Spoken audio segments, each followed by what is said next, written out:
name is Schumann, and today we're going to be fixing this broken cord on this Makita skill saw. So let's get started. This skill saw has had many rough days. The cord is not only broken here, but also over here. The grounding cord completely broken off and sheared. We are going to use an old extension cord that is broken on the female end as our new cord. We'll start by removing the screws on the handle. All we've got to do is get into the motor housing.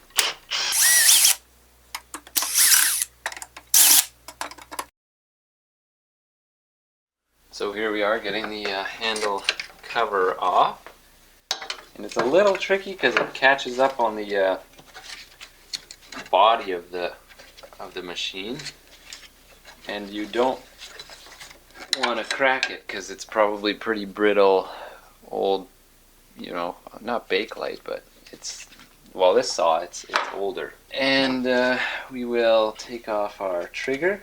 And sure, of course, it's quite obvious that the saw is unplugged as you're doing this process. So ideally, we'd want these connections like on the saw, and we'd want to crimp them on using some crimps, but I don't have this size right now, so we're just going to do the bare wire screw terminal method, which is fine. So we're going to start by cutting the old cord at a length we like. So I usually use scissors for this. Just pull that off. Perfect. Not too long. We're keeping the ground wire on this time. We're going to do it better than it was done before. This is an all-in-one stripping tool from the UK. And it's as simple as that. Just like a clamp, kind of. So there we are, wired up. And it's not perfect, but it's not the worst. And now we gotta stuff it all back in. Tension relief.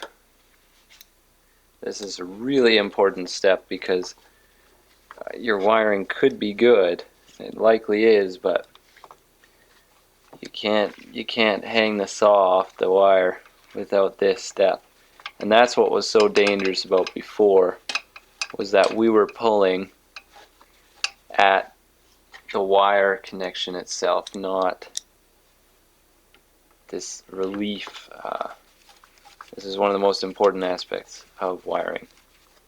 Oh, it wasn't bad. So cover back on, feel everything, and we'll put our screws back in.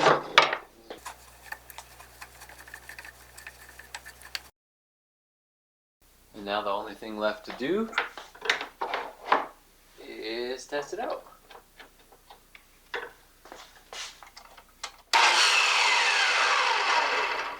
It's that easy, and the purpose of this video is not to say you should do this, but only to illustrate how you can. Make sure, if you do decide to do this, you unplug the machine. I don't even work near a plug because you just don't want to forget. And yeah, these mains voltages can kill. So do not attempt this at home unless you have worked with electrical before and feel comfortable doing it. But it's not too hard, and the main thing is strain relief for the closing up, because you want to be able to hang this tool by the cord alone. Thanks for watching, and I hope this helps someone. Thanks.